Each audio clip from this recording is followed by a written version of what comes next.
परमात्मने नमः।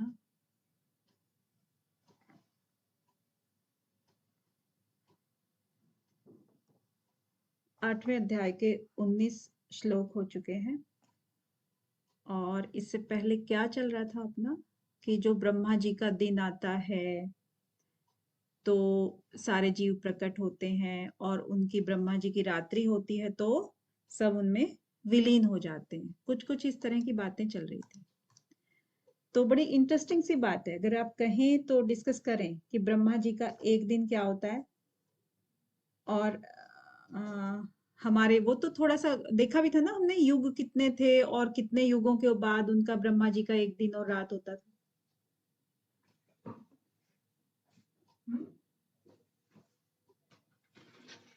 1000 का था ना मैम, 1000 होने के बाद वो दिन होता, 1000 होने के बाद रात।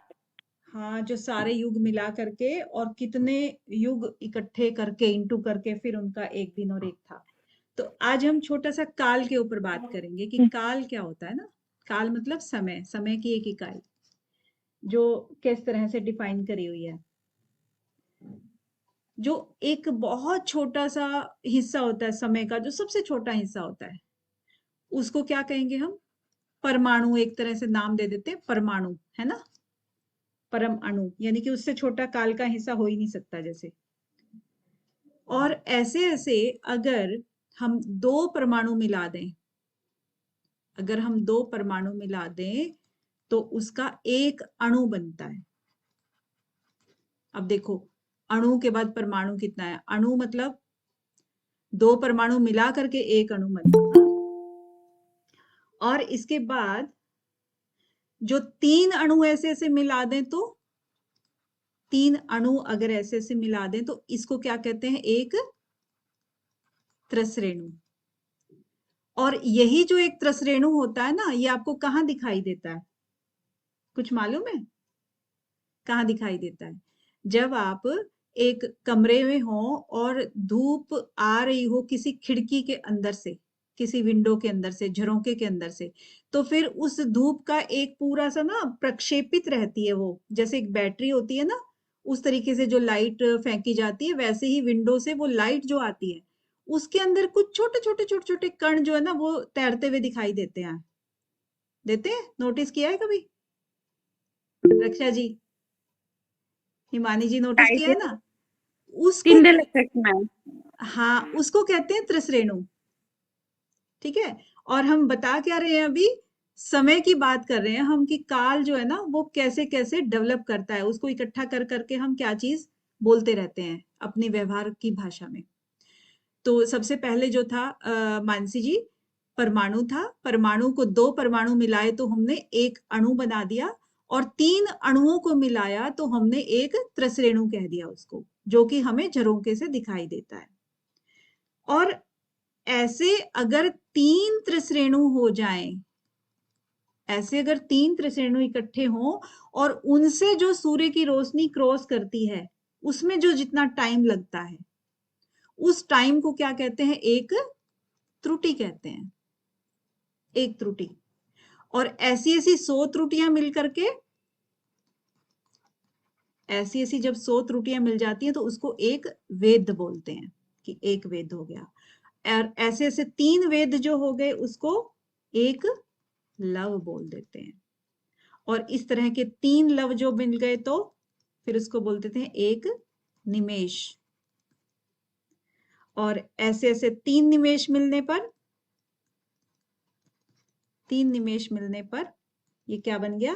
एक क्षण। तो देखिए, क्षण तक आते आते कितना सफर तय किया है।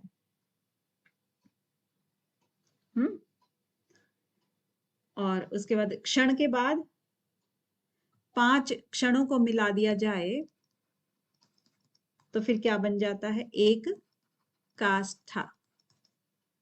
और इसी तरह से फिर 15 काष्ठाएं मिला दी जाएं तो एक लघु। और 15 लघु को मिला दिया जाए तो 15 लघु मिलकर के क्या बनाते हैं? एक नाड़ी। तो यहां पर नाड़ी है। अब वैसे अपने ग्रंथों में तो डिफरेंट वो दिया हुआ है, लेकिन ये जो सीरीज है इसके तहत जो नाड़ी है उसकी बात करें तो 6 नाड़ी मिल करके एक प्रहर बनाती हैं, और 8 प्रहर मिल करके क्या बनता है? एक दिन और रात। तो यहां तक अपना एक दिन रात कंप्लीट हो गया।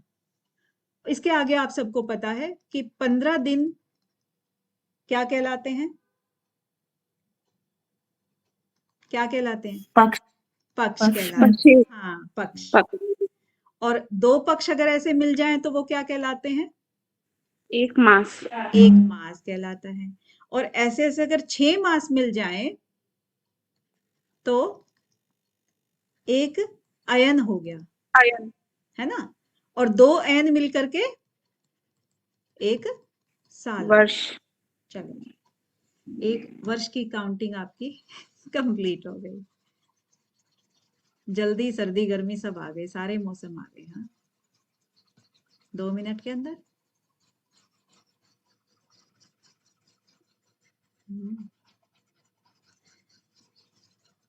चलो, ये तो आपका हो गया समय का एक ऐसे ही उदाहरण था, क्योंकि आगे ना इसमें थोड़ा सा आएगा कि उत्तरायण और दक्षिणायन की बात करेंगे ना, इसलिए थोड़ा सा बता दिया है कि उत्तरायण और दक्षिणायन कैसे होते हैं।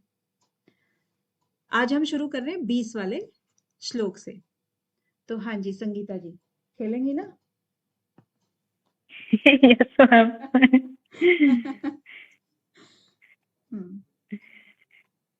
परस्तस्मास्तु भावो अन्यो अव्यक्तो अव्यक्तात् सनातना या सा सर्वेषु भूतेषु नश्यत्सु न विनश्यति।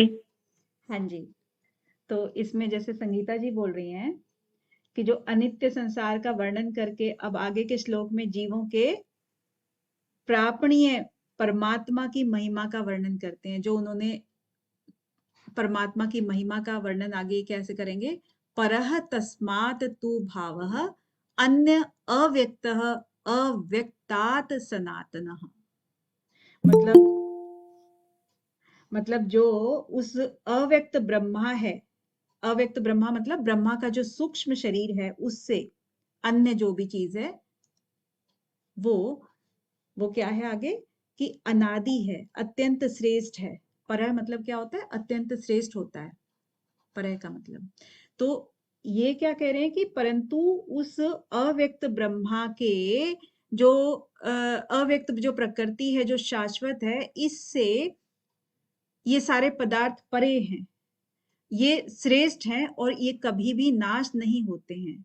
और ये इस संसार का सब कुछ लय हो जाता है तब भी उसका नाश नहीं होता है। तो ये परमात्मा की महिमा है कि जो भी उनके जो अव्यक्त है, उनसे जो भी अनादि हैं, यानी कि बहुत श्रेष्ठ हैं, उनको ईश्वर की ही प्राप्ति हो जाती है।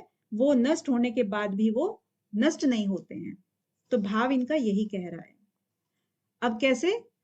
जैसे कि पहले इन्होंने ये कहा था कि ब्रह्मलोक और उससे नीचे के लोकों को उन्होंने कहा था कि वो बार बार ना अपने कर्म भुगतने के बाद वापस से इस संसार में आते रहते हैं, ये कहा था इन्होंने। तो ये कह रहे हैं कि जो अव्यक्त पद है ब्रह्मा जी का, उसके सूक्ष्म शरीर के उससे जब भी वो आते हैं, पैदा होते हैं, प्राणियों के जो प्रलय में विलीन होने का और पैदा होने का, जो सर्ग में आने की जो बात कर रहे थे, उनसे तो उनसे क्या है कि जो समष्टि मतलब ब्रह्मा जी का जो सूक्ष्म शरीर है ना, उसमें सारे ब्रह्मांड का ले लेते हैं। खुद अपना एक तो व्यष्टि होता है खुद का, और समष्टि होता है सारे ब्रह्मांड का। तो उसमें जो मन बुद्धि अहंकार होता है, उसके जो भाव हैं ब्रह्मा जी के सूक्ष्म शरीर के साथ साथ, वो कारण शरीर यानी कि मूल प्रकृति से भी अत्यंत ही ज्यादा अच्छे हैं, श्रेष्ठ हैं। तो यहाँ पर यही चीज यहाँ पर बता रहे हैं कि जो एक स्थाई है, तत्व है, जो परा है, और जो एक अस्थाई है, जो परिवर्तनशील होता है, उसको अपरा बोलते हैं। ठीक है, ये तो पर यहाँ पर आया है, तो हमें परा और अपरा दोनों चीजें समझनी पड़ेगी ना। क्योंकि परा क्या होता है? परा होता है एकदम नित्य कहेंगे उसको, यानी कि वो चेंज नहीं होता है। और अपरा जो कि परिवर्तनशील होता है।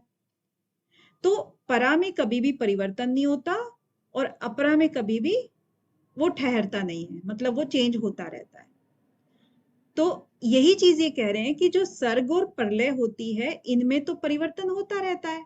महासर्ग में, महाप्रलय में भी सब में परिवर्तन होता है, जो कि पहले कहा था ब्रह्मलोक से उसके नीचे नीचे सारे जितने भी होते हैं उनकी पुनरावृत्ति होती जाती है। और परा और अपरा दोनों ही अगर अपरिवर्तनीय हो मान लो, तो जन्म मरण मिट जाएगा, फिर तो उसका परिवर्तन और इसमें कोई क्रिया बचेगी ही नहीं, है ना। तो इसको फिर क्या कह रहे हैं कि जैसे जिसका भी मन करता है कि भाई मेरे को ब्रह्म में मिलना है, तो वो वैसे वैसे ही कर्म करेगा कि उसको वापस ना आना पड़े। ठीक है, तो यहाँ पर यही चीज कह रहे हैं कि जो श्रेष्ठ होता है वो पर होता है और वो वापस नहीं आता है। ठीक है, तो परमात्मा को पर और अत्यंत श्रेष्ठ कहा है। आगे क्या कहते हैं कि अभी तक जो भी परमात्मा की विषयक जो भी वर्णन हुआ है, उस सब की एकता करते हुए अन्य भक्ति के विशेष महत्व का वर्णन आगे के 2 श्लोकों में करते हैं। अब इसको भी पढ़ेंगे, मानसी जी पढ़ेंगे क्या?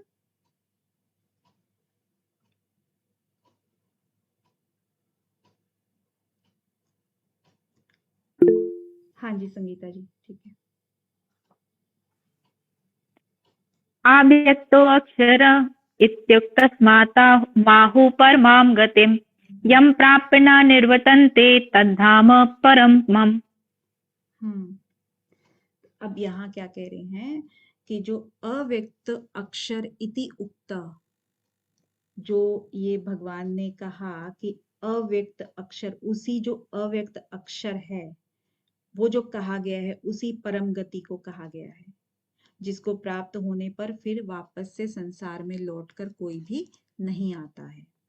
तो कहने का भाव यहाँ पर क्या हुआ कि जो अव्यक्तो अक्षर तद ये जो श्लोक इन्होंने कहा है, तो इसमें जो माम शब्द आया है माम, जो माम शब्द आया है यानी कि मेरे लिए, और कहीं कहीं पर ये अक्षर ब्रह्म, अधियज्ञ हम बीच बीच में जो करते रहे हैं, दिव्य पुरुषम, तो ये सब सारे रास्ते जो भगवान बताते हैं ना, कहीं वो माम शब्द से कह रहे हैं, कभी वो अक्षर ब्रह्म से कह रहे हैं, कभी दिव्य पुरुष बता रहे हैं किसी को, कहीं को परम बता रहे हैं, कभी कवि कह रहे हैं, पुराण कह रहे हैं, अपने आप को अनुशासित कह रहे हैं।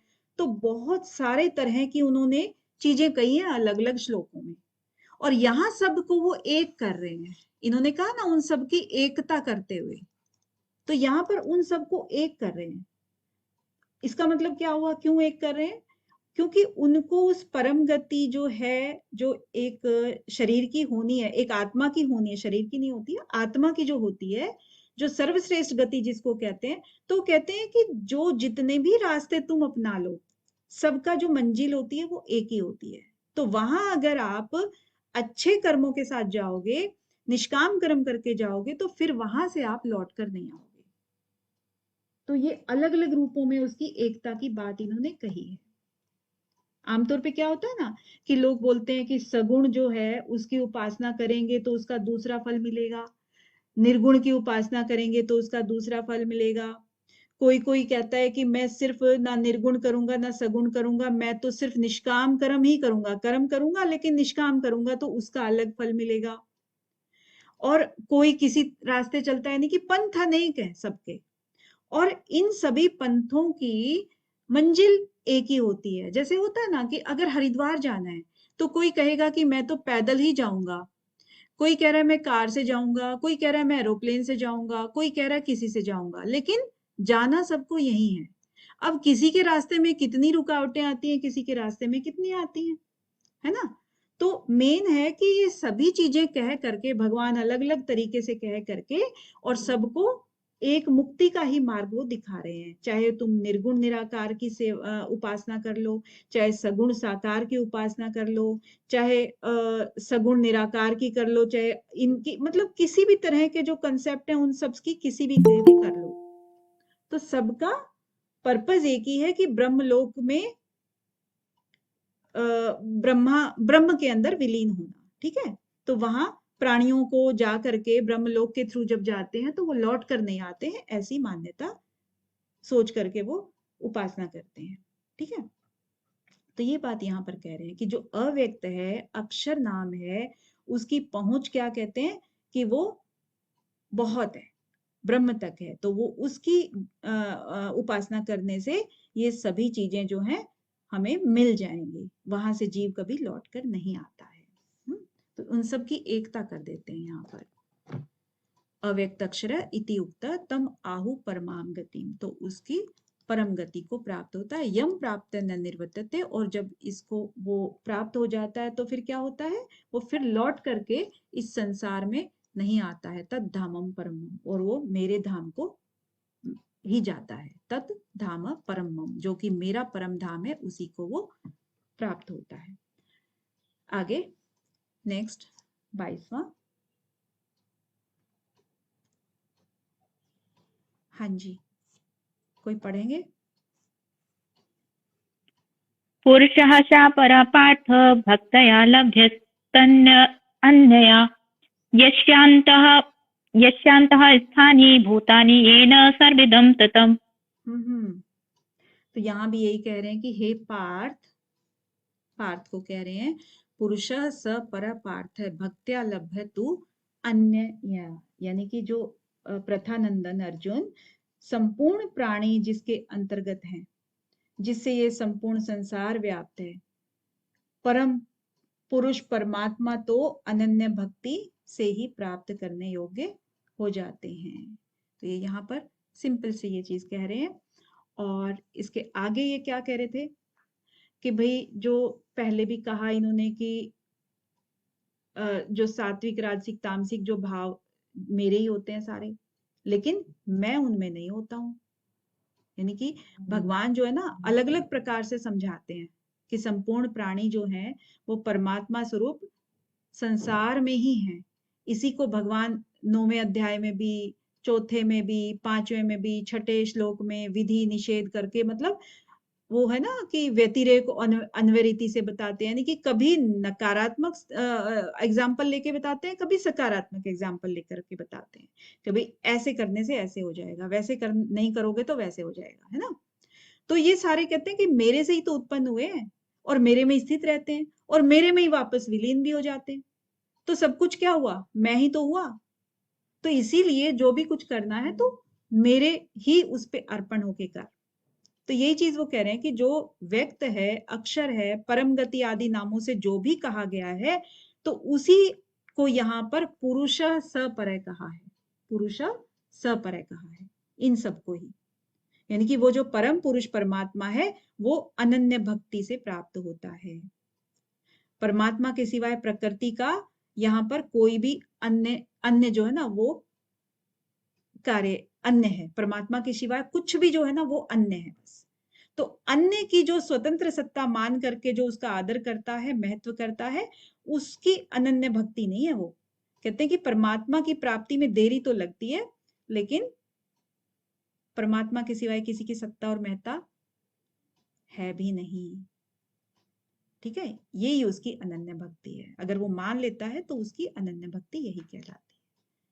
तो कहने का मतलब क्या हुआ कि भक्ति को जो है ना, भक्ति को अनन्य कहने का मतलब भी यही है कि भक्ति के साथ में थोड़ी सी भी अगर जड़ता का अंश आपने ले लिया, कि जो आत्मा का संस्कार है, चाहे मत का संस्कार रहे ना रहे, जैसे भी है कि भी आपका ये मत है वो मत है, कहीं भी कुछ भी आपका खिंचाव दूसरी चीज में हो ही ना, आपकी इच्छा दूसरी चीज में हो ही ना, सब कुछ भगवान ही भगवान है, ऐसा ही अनुभव करना है, तो इसी को उसने अनन्य भक्ति कहा है।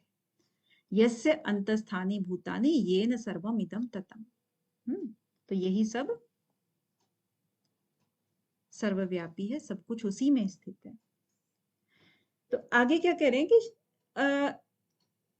16वें श्लोक में भगवान ने बताया कि ब्रह्म लोक तक को प्राप्त होने वाले लौट कर आते हैं और मेरे को प्राप्त होने वाले लौट कर नहीं आते। एक चीज आपको पहले पता ही है, याद है तो, है ना। परंतु किस मार्ग से जाने वाले लौट कर नहीं आते और किस मार्ग से जाने वाले लौट कर आते हैं, इतना बताना बाकी रह गया था।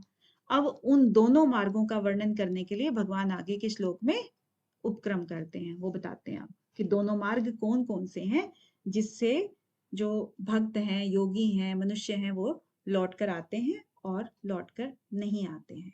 हाँ जी। संगीता जी।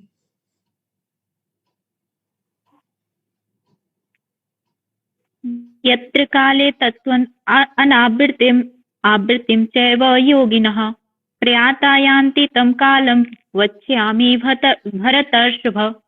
हाँ, यत्र काले तु अनावृत्तिम आवृत्तिम च एव योगिनः।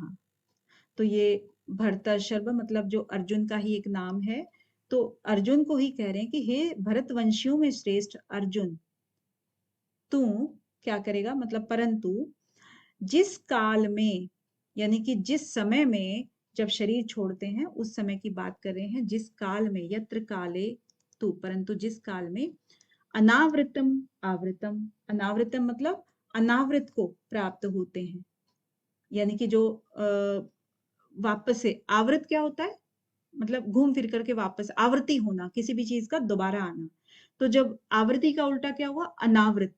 तो जिस काल में जब अनावृत को प्राप्त होते हैं, यानी कि जब लौट कर नहीं आते हैं, यानी कि अच्छी तरह से मुक्त हो जाते हैं, जिसको मुक्ति कहते हैं, मोक्ष कहते हैं, योगी न है, योगियों की बात कर रहे हैं। तो जिस समय योगी अनावृत को प्राप्त होते हैं, तो उस समय में क्या है कि प्रयाता यान्ति तम कालम यवक्ष्यामि। तो जो जिस मार्ग से गए हैं वो, उसमें आवृत्ति को जो प्राप्त होते हैं, यानी कि जो उसके बाद लौट करके आते हैं, उस काल, यानी कि दोनों मार्गों को मैं कहूंगा, यानी कि अनावृत को भी कहूंगा और आवृत को भी कहूंगा। जिसकी आवृत्ति होती है उसको भी और अनावृत्ति होती है उसको भी। तो इस श्लोक में वो सिर्फ ये कह रहे हैं कि मैं दोनों ही मार्गों का तुम्हें बताऊंगा। प्रयाता यान्ति तम कालम वक्ष्यामि, मैं दोनों ही काल को तुम्हें बताता हूं। अब उन दोनों कालों में से पहले शुक्ल मार्ग का, अर्थात लौट कर न आने वालों का वर्णन करते हैं। शुक्ल, शुक्ल का मतलब अब पता तो होगा ना आपको कि शुक्ल का मतलब क्या होता है, सफेद, है ना। श्वेत, सफेद हाँ, दिन जो दिन होता है, सफेद होता है। तो दिन में हमेशा अच्छे कर्म करते हैं ना सब लोग, अच्छा अच्छा दिखाते हैं। रात में हमेशा चोरी डकैती होती है, तो उससे थोड़ा सा याद भी रहता है कि शुक्ल और कृष्ण पक्ष, है ना। तो शुक्ल मतलब सफेद, यानी कि इसको उत्तरायण भी बोलते हैं। फिर आगे आगे चलिए, आगे आएगा। संगीता जी के अलावा और भी किसी का अगर मन है तो आप हैंड रेज कर सकते हैं।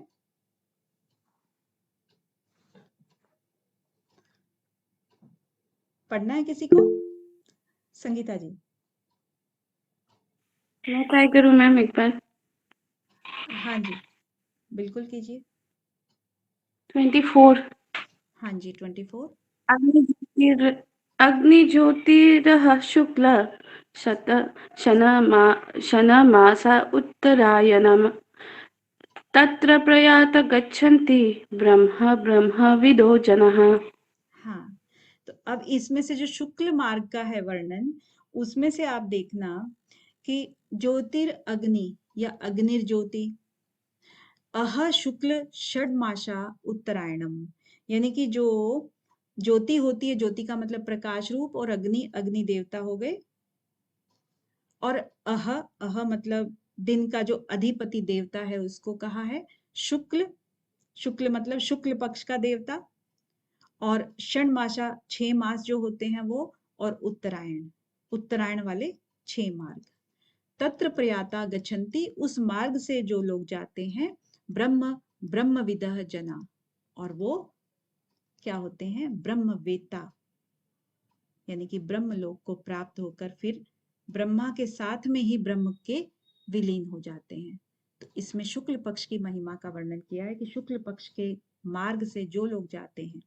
अब जैसे कि यहाँ से कोई भी जिसको पलायन करना है, प्रयाण करना है, तो भूमंडल पे क्या करते हैं, शुक्ल मार्ग सबसे पहले अग्नि देवता जो है ना, अब हमारे यहाँ तो अंतिम संस्कार का अग्नि के द्वारा है, तो अग्नि देवता उसको लेकर के जाएंगे।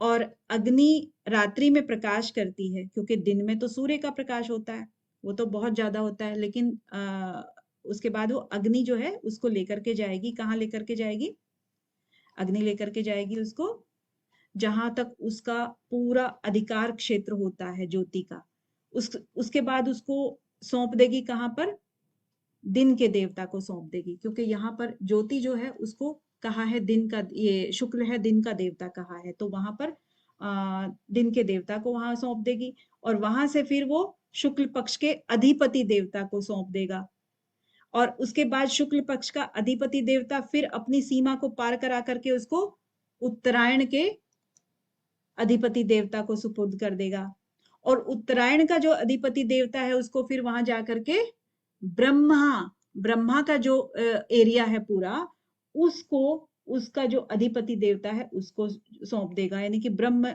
लोक को एक तरह से वहां पहुंचा देगा। तो ब्रह्म लोक में जब ये ब्रह्मा प्रलय काल में जब विलीन होते हैं, तब उसके साथ ही वो आत्मा भी उनके साथ ही विलीन भी हो जाती है।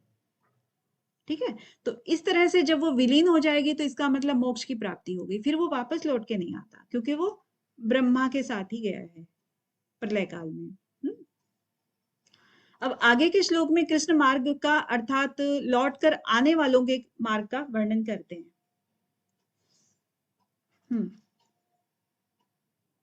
संगीता जी। धूमो रात्रिस्तथा कृष्णा षण्मासा दक्षिणायनम तत्र चंद्रमासम ज्योतिर्योगी पाप निर्वर्तते। अब देखिए, जैसे यहाँ पर अग्नि देवता को मुख्य माना हुआ है ना, और इसी तरह से अग्नि भी मुख्य है, तो जाहिर सी बात है कि दूसरे पक्ष का भी मुख्य होगा। दूसरे पक्ष का कौन है? धूम देवता। धूम का जो अधिपति देवता, यानी कि धूम का मतलब क्या होता है? जो अंधकार का देवता होता है। वो रोशनी का था, प्रकाश का देवता था, ये अंधकार का देवता है। देवता तो है ही। तो जो धूम देवता है वो रात्रि में तथा कृष्ण पक्ष के षडमाशा में दक्षिणायन का होता है। इनके सभी के ये नाम है, धूम है, रात्रि है। अव्वल तो ये वैसे सिलेबस में नहीं है आपके, लेकिन फिर भी आप इसको कंपेयर कर सकते हो कि ये सारे उत्तरायण के हैं, ये सारे दक्षिणायन के हैं। ठीक है, तो इसमें क्या होता है कि जो प्रकाश उसका देवता है, अंधकार का देवता है, तो वो जो देवता है कृष्ण मार्ग से जाने वालों को सीमा पार कराता है। फिर वो कहाँ जाता है? रात्रि के अधिपति देवता, जो रात्रि के अधिपति देवता है उनको सुपुर्द कर देता है। वहां से फिर जब अपनी सीमा पार करा करके फिर वो कहाँ जाते हैं? कृष्ण पक्ष के अधिपति देवता के पास, उनको दे देते हैं। उसके बाद फिर वो जाते हैं दक्षिणायन के अधिपति देवता के पास। यहां से जाकर के ये भी जब अपनी सीमा पार करा करके चांद्रमसम यानी कि चंद्रलोक जो है, ये चंद्रमा नहीं है अपने वाला, सूर्यलोक चंद्रलोक, ये तो बहुत ही नजदीक है इसके, ये तो बहुत दूर है चंद्रलोक वाले भी। तो जो चंद्रलोक है वहां तक पहुंचा देता है उसको। और चंद्रलोक से हम क्या समझते हैं जब हम योगा अभ्यास की बात करते हैं ना, एक स्पेशल कोई रस होता है, सोम रस, ऐसा है क्या? यस मैम, चंद्रमंडल स्थित होता है। हाँ, चंद्रमंडल पर जो स्थित होता है, तो वही चीज यहाँ पर है कि चंद्रमंडल पर जो सोम रस होता है वहां पर अमृत का पान होता है, और ऐसे जो है ना वो दिव्य लोकों को प्राप्त हो जाता है ये भी। अब यहाँ पर तो ऐसे लग रहा था कि इसको तो स्वर्ग की प्राप्ति होगी, इसको नरक की प्राप्ति होगी, कुछ कुछ मतलब थोड़ा सा आभास हो रहा था ना, ये तो रोशनी है, ये अंधेरा है, लेकिन वास्तव में ऐसा नहीं है। यहाँ पर भी उसको जैसे उसने कर्म किए थे, अच्छे कर्म किए थे, क्योंकि इसको भी क्या कहा है? योगी। इसको भी योगी कहा है भाई। कहाँ कहा है योगी? ज्योतिर्योगी। यहाँ पर देखेंगे ना आप, ये भी योगी है। तो चंद्रमंडल उसको देखेगा तो चंद्रमंडल जो है वो उससे अमृत पान करेगा, यानी कि अपने जितने भी उसके कर्म थे, अच्छे कर्म थे, सबको वो फल प्राप्त करेगा। और जब उसके फल सारे निष्क्रिय हो जाएंगे उसके बाद वापस फिर वो आ जाएगा, यानी कि वो पुनरावृत्ति हो गई उसकी। इधर पुनरावृत्ति नहीं हुई, इधर हो गई। लेकिन अच्छा ये भी है, योगी ये भी है, इसमें कोई दो राय नहीं है अभी। ठीक है ना। अब जैसे बताया गया है गीता में भी कि जो मरने वाले प्राणी होते हैं उनकी 3 प्रकार की गतियां होती हैं। एक होती है ऊर्ध्व गति, है ना। और एक होती है आपकी मध्य गति, और एक होती है आपकी अधम गति। अधोगति। अधम गति है ना, अधोगति होती है। तो जो ऊर्ध्व गति का इसके अंदर किया है वर्णन सारा, ऊर्ध्व गति तो है ही है, क्योंकि यहाँ पर चाहे शुक्ल पक्ष से गया है या कृष्ण पक्ष से गया है, यहाँ पर ऊर्ध्व गति की ही बात की है, मध्य गति और अधोगति की बात नहीं हुई है, क्योंकि सकाम कर्म होते हैं उसमें सारे। लेकिन यहाँ पर योगी के क्या थे, ऊर्ध्व गति हुई है तो निष्काम कर्म भी थे, लेकिन कंप्लीटली नहीं कह सकते हैं, क्योंकि अगर वो पुनरावृत्ति उसकी हुई है तो इसका मतलब उसको किसी न किसी कर्म का भुगतान करने के लिए वापस आना है ना।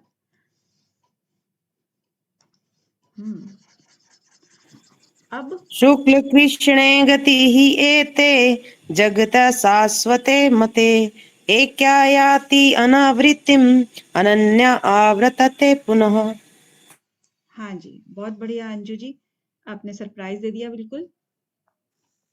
मैम थोड़ा सा काम कर रही थी घर का ना साथ साथ, इसलिए। ओके, तो इसमें क्या कह रहे हैं कि शुक्ल और कृष्ण गति का जो प्रकरण किया था आरंभ, उसका फिर आगे के श्लोक में उपसंहार करते हैं कि ये उन्होंने शुक्ल और कृष्ण गति बोली थी उसमें। तो शुक्ल कृष्ण गति ही एते जगत शाश्वते मते, यानी कि जो शुक्ल और कृष्ण की दोनों की जो गतियां हैं, ये अनादिकाल से साथ ही साथ चलती आई हैं। एकया याति अनावृतम अनया आवृतम पुनः, एक जो है वो अनावृत होती है और दूसरी जो है वो उसकी आवृत्ति होती रहती है। ये अनादिकाल से चली आ रही है, क्योंकि अनादिकाल से अगर जीव है, प्राणी है या मनुष्य है, जीव और बाकी प्राणियों में तो चलो सिर्फ कर्मों का भुगतान होता है, लेकिन मनुष्य जाति में नए कर्म बनते भी हैं और सुधरते भी हैं और बिगड़ते भी हैं। तो इसीलिए उनके अनुसार ही उनका पुनर्जन्म भी होता रहता है और मोक्ष भी मिलता रहता है। ठीक है, तो ये यहाँ पर कह रहे हैं। तो अब भगवान आगे क्या कहते हैं, दोनों मार्गों को जानने का महात्म्य बताते हैं कि इन दोनों मार्गों को जो जान जाता है उसका महात्म्य क्या है। न एते श्रुति पार्थ जानन् योगी मुह्यति कश्चन तस्मात् सर्वेषु कालेषु योगयुक्तः भव अर्जुन। भव अर्जुन, बिल्कुल। तो अब ये यहाँ पर कह रहे हैं कि न एते श्रुति पार्थ, अब मतलब जो अर्जुन को कह रहे हैं कि इन दोनों मार्गों को जानने वाला कोई भी योगी जो है वो मोहित नहीं हो ही नहीं सकता, क्योंकि मार्ग जान चुका है कि किसके मार्ग से जाने पर क्या होता है, उसकी आवृत्ति होगी या मोक्ष मिलेगा। तो वो फिर दुनिया की या संसार की चीजों में वो फंसेगा ही नहीं, पदार्थों का संग्रह ही नहीं करेगा, सुख भोगना जो है वो भूल जाएगा, क्योंकि उसको जब अटैचमेंट ही नहीं रहेगी तो वो क्या भोगेगा, वो तो सिर्फ दृष्टा बन करके जरूरत की काम ही करेगा फिर, है ना। तो उस तरीके से कहते हैं कि हे अर्जुन, सर्वेषु कालेषु योग युक्ता, यानी कि सब समय में योग युक्त ही हो जा। सर्वेषु कालेषु योग युक्ता हो जा भव, हे अर्जुन सभी कालों में तू समता में ही रहे, योग में ही रहे, किसी से भी कोई भी द्वेष, क्रोध, इस तरह की चीजें नहीं करनी है। अब भगवान इस अध्याय में वर्णित विषय को जानने की महिमा बताते हैं।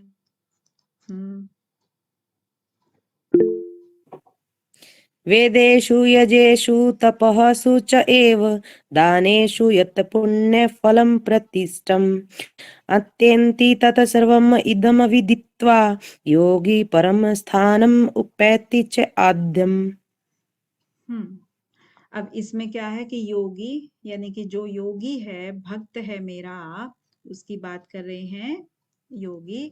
इदम विदित्वा वेदेषु यज्ञेषु, यानी कि इसको इस अध्याय में जो भी कहा गया है, जिस विषय को भी डिस्कस किया गया है, उसको जानकर, विदित्वा उसको जानकर, वेदों में, यज्ञ में, तप में, दान में, जो आगे दान भी है, और यत पुण्य फलम प्रदिष्टम, और जो भी पुण्य फल कहे गए हैं उन सब में, तत्सर्वम उन सब में, अत्येति यानी कि उन सब को क्या कर जाता है, पार कर जाता है। उन सब के अंदर फिर वो सकाम वाली भावना नहीं रहती है उसके अंदर, उन सब को क्रॉस कर जाता है।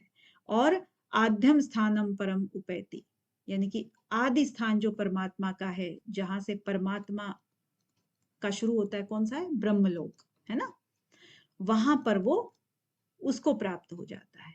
आद्यम स्थानम परम उपैति, उस परम स्थान को जो आदि स्थान है उसको प्राप्त हो जाता है।